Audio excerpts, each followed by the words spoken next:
ഈശോ മിശിഹായ്ക്ക് സ്തുതിയായിരിക്കട്ടെ. പ്രിയമുള്ളവരെ, വചനം പഠന ക്ലാസ്സിലേക്ക് എല്ലാവർക്കും സ്വാഗതം. ഇന്ന് എല്ലാവർക്കും അറിയാവുന്നതുപോലെ നമ്മളിതുവരെ പഠിച്ച എല്ലാ വചനങ്ങളും ആവർത്തിച്ച് പറയുന്ന ദിവസമാണ്. അപ്പോൾ ആദ്യം ഇന്നത്തെ വചനം നോക്കാം. അതിനുശേഷം എല്ലാ വചനങ്ങളും നമുക്ക് റിവിഷൻ ചെയ്യാം. ലൂക്ക 6:27 ശത്രുക്കളെ സ്നേഹിക്കുവാൻ, നിങ്ങളെ ദ്വേഷിക്കുന്നവർക്ക് നന്മ ചെയ്യുവാൻ. നമുക്കിത് 3 പ്രാവശ്യം ഏറ്റുപറഞ്ഞ് പഠിക്കാം. ശത്രുക്കളെ സ്നേഹിക്കുവാൻ, നിങ്ങളെ ദ്വേഷിക്കുന്നവർക്ക് നന്മ ചെയ്യുവാൻ. ലൂക്ക 6:27 ശത്രുക്കളെ സ്നേഹിക്കുവാൻ, നിങ്ങളെ ദ്വേഷിക്കുന്നവർക്ക് നന്മ ചെയ്യുവാൻ. ലൂക്ക 6:27 ശത്രുക്കളെ സ്നേഹിക്കുവാൻ, നിങ്ങളെ ദ്വേഷിക്കുന്നവർക്ക് നന്മ ചെയ്യുവാൻ. ഇനി നമുക്ക് ഈ ആഴ്ച പഠിച്ച എല്ലാ വചനങ്ങളും ഒന്നുകൂടി ഓർത്തു നോക്കാം.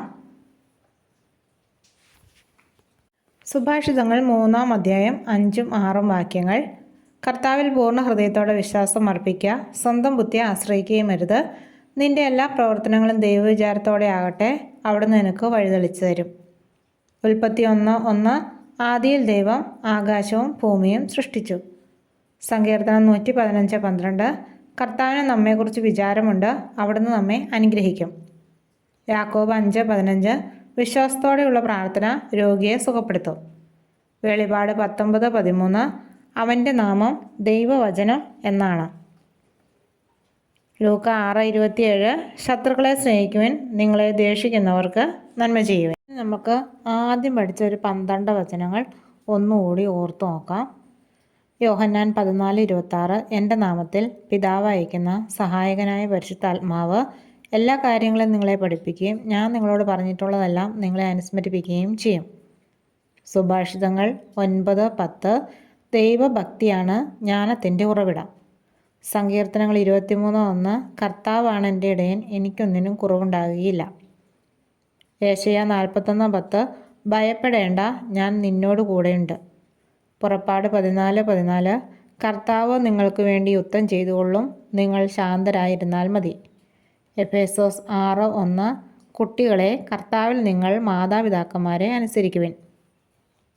ലേവ്യർ 19:32 പ്രായം ചെന്ന നരച്ചവരുടെ മുമ്പിൽ ആദരപൂർവ്വം എഴുന്നേൽക്കുകയും അവരെ ബഹുമാനിക്കുകയും വേണം. സുഭാഷിതങ്ങൾ 16:3 നിന്റെ പ്രയത്നം കർത്താവിൽ അർപ്പിക്കുക, നിന്റെ പദ്ധതികൾ ഫലമണിയും.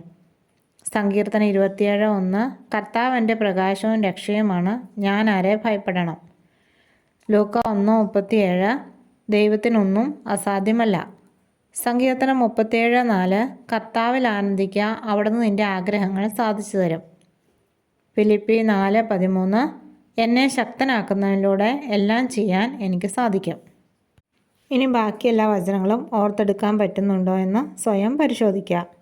യോഹന്നാൻ 14:14 സംഖ്യ 6:24 സങ്കീർത്തനം 46:10 ലൂക്ക 2:52 നിയമാവർത്തനം 6:6 മത്തായി 6:8 2 തിമോത്തിയോസ് 2:3 സങ്കീർത്തനം 55:22 ഏശയ്യാ 54:13 യോഹന്നാൻ 14:1 എബ്രായർ 4:12 അപ്പസ്തോല പ്രവർത്തനങ്ങൾ 1:8 പുറപ്പാട് 33:14 സുഭാഷിതങ്ങൾ 1:8 മർക്കോസ് 11:24 സങ്കീർത്തനം 103:2 മത്തായി 5:44 റോമ 9:16 മത്തായി 7:12 ഉൽപ്പത്തി 12:2 ഫിലിപ്പി 4:19 സങ്കീർത്തനം 3:5 2 ദിനവൃത്താന്തം 7:15 ഏശയ്യാ 65:24 സംഖ്യ 23:23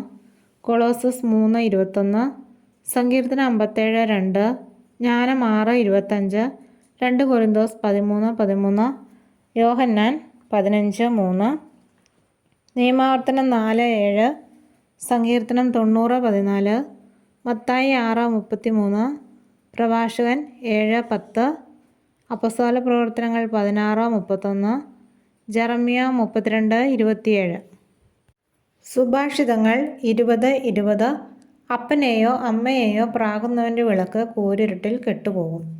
2 മക്കബായർ 8:18 നമുക്കെതിരെ വരുന്ന ശത്രുക്കളെയും ലോകം മുഴുവനെ തന്നെയും അങ്കുലി ചലനം കൊണ്ട് തറ പറ്റിക്കാൻ കഴിയുന്ന സർവശക്തനിലാണ് നമ്മുടെ പ്രത്യാശ.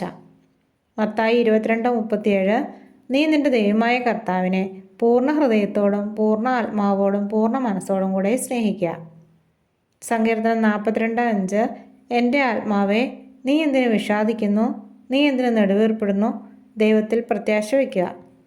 യോഹന്നാൻ 1:1 ആദിയിൽ വചനമുണ്ടായിരുന്നു, വചനം ദൈവത്തോടു കൂടെയായിരുന്നു, വചനം ദൈവമായിരുന്നു. സെഫാനിയ 3:17 നിന്റെ ദൈവമായ കർത്താവ് വിജയം നൽകുന്ന യോദ്ധാവ് നിന്റെ മധ്യേ ഉണ്ട്. ബുക്കിലേക്ക് എഴുതാത്ത വചനങ്ങളെല്ലാവരും ബുക്കിലേക്ക് എഴുതുക. പഠിക്കാത്തത് ഏതെങ്കിലും ഉണ്ടെങ്കിൽ പഠിക്കുക. ഇന്ന് നാളെയും വിട്ടുപോയിട്ടുള്ള കാര്യങ്ങൾ പഠിക്കാനുള്ള ദിവസങ്ങളാണ്. അടുത്ത ദിവസം മറ്റൊരു വചനവുമായിട്ട് വരാം. ദൈവം എല്ലാവരെയും അനുഗ്രഹിക്കട്ടെ.